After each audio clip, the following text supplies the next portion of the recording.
Alors nous sommes le mercredi 6 août 2014, nous sommes au Salin d'hier. J'ai quelqu'un à côté de moi, j'ai lui demander de se présenter. Bonjour. Oui, bonjour, je suis Frédéric Gimon-Lantéry et j'ai la chance d'être la responsable du site des Salins d'hier pour Toulon-Provence Méditerranée. On est venu un petit peu vous voir parce que c'est vrai qu'on a aperçu vos panneaux lorsqu'il y a la fête de la mer à la Capte. Donc on retrouve justement les mêmes panneaux. On est sur le lieu, donc ça permet d'une part de venir vous voir. On est ici lors d'un vernissage, on va en parler dans quelques instants, mais d'abord on va parler de cet endroit qui est un petit peu inhabituel et vous allez me dire un petit peu ce qu'il en est. Donc aujourd'hui nous sommes sur le site des Vieux Salins où se situe l'espace nature qui est la maison de site d'accueil du public de ces sites des Salins d'hier. L'espace nature est un équipement qui est ouvert au public du mercredi au dimanche avec des horaires adaptés aux chaleurs estivales puisque l'après-midi il est ouvert de 16h à 20h et le matin de 9h à midi. Donc c'est un endroit où lors de la période scolaire sont affichées des expositions assez pédagogiques, scientifiques. Par contre l'été, on prend un petit peu de recul et on a décidé de recevoir les artistes qui ont eu envie de travailler sur les salins, photographes, sculpteurs.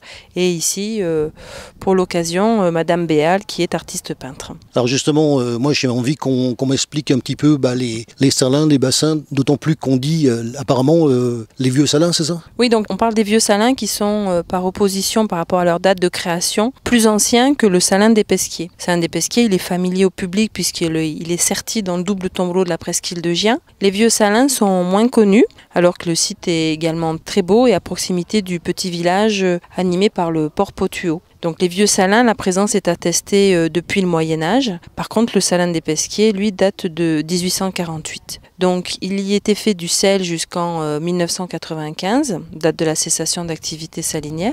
Le Conservatoire du littoral a acheté le site en 2001. Alors certes, on ne fait plus aujourd'hui du sel, même si dans la feuille de route qui nous est fixée, la mémoire du sel est un des objectifs, avec une création à petite échelle d'une activité salinière artisanale et patrimoniale. Donc pour l'instant, on ne fait plus du sel, on fait circuler l'eau, toujours, il n'y a pas d'eau croupissante dans le salin, de manière à favoriser la chaîne alimentaire en faveur surtout des oiseaux d'eau, dont l'emblématique flamant rose, mais également avec d'autres espèces à enjeu qui viennent passer à certaines périodes de leur année du temps sur les salins. La question qu'on se pose, c'est quand même assez grand. Quelle superficie? Alors, les vieux salins sur lesquels nous sommes font 350 hectares. Il faut voir un salin de 3,5 km de long sur 1 km de large. Le salin des Pesquiers est un petit peu plus grand avec 550 hectares. Et donc, justement, il y a donc toute la nature, l'eau, les bassins et puis les oiseaux. Voilà, donc les oiseaux, c'est vrai que sur 290 espèces d'oiseaux recensées en France, on en a pu en comptabiliser grâce au partenariat avec la Ligue de protection des oiseaux environ 270. Alors ils ne sont pas tous là au même moment. Évidemment, on ne les voit pas parce que ils sont camouflés et ils font leur vie d'animaux sauvages. Un grand patrimoine au niveau ornithologique avec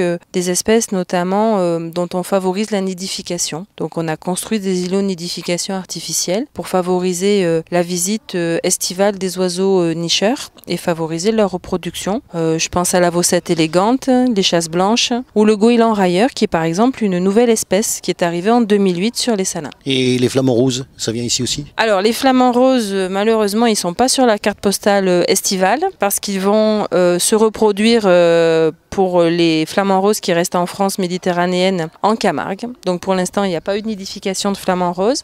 Par contre, dès la mi-août, on voit arriver les jeunes de l'année qui viennent donc se poser chez nous et se nourrir. Et puis les plus gros effectifs seront au printemps et à l'automne. Et curieusement, les visiteurs qui me disent nous voudrions voir des flamants roses, c'est au gros de l'hiver que le flamant rose est le plus visible parce qu'il va être très proche de nos installations. Il est moins craintif, il n'est pas en période de reproduction, il ne doit pas surveiller ses petits. Donc il va se rapprocher des infrastructures.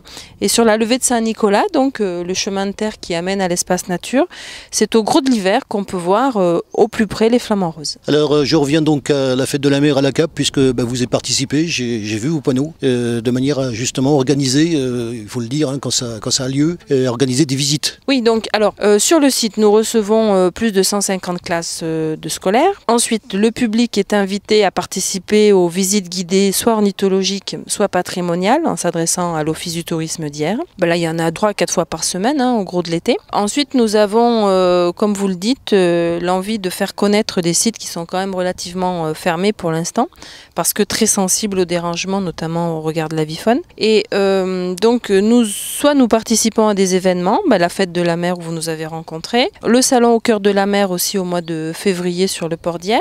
Et puis nous avons nous aussi nos événements où pendant 2 jours, le samedi, dimanche, donc notamment pour les Journées européennes du patrimoine les 20 et 21 septembre 2014, où nous ouvrons le salin des pesquiers au public. Donc le public peut stationner sur place exceptionnellement et peut emprunter la boucle qui est généralement réservée aux visites guidées. Il y a une aire de pique-nique aménagée, il y a aussi à l'intérieur des bâtiments, des expositions, des ateliers pour les enfants et des balades en calèche. Il y a également fin mai, au moment de la fête des mers, on fête mer nature, mais cela au vieux salin avec le même principe, une ouverture exceptionnelle d'une boucle en toute liberté pour le public. Voilà, alors on a décidé de faire un petit coup de projecteur parce que c'est vrai qu'effectivement les salins des pesquiers face à la Capte, vous savez que moi je suis assez souvent donc à la Capte avec bien sûr l'association des commerçants et toutes les manifestations qui existent. On les connaît bien maintenant et donc on a plaisir à les voir.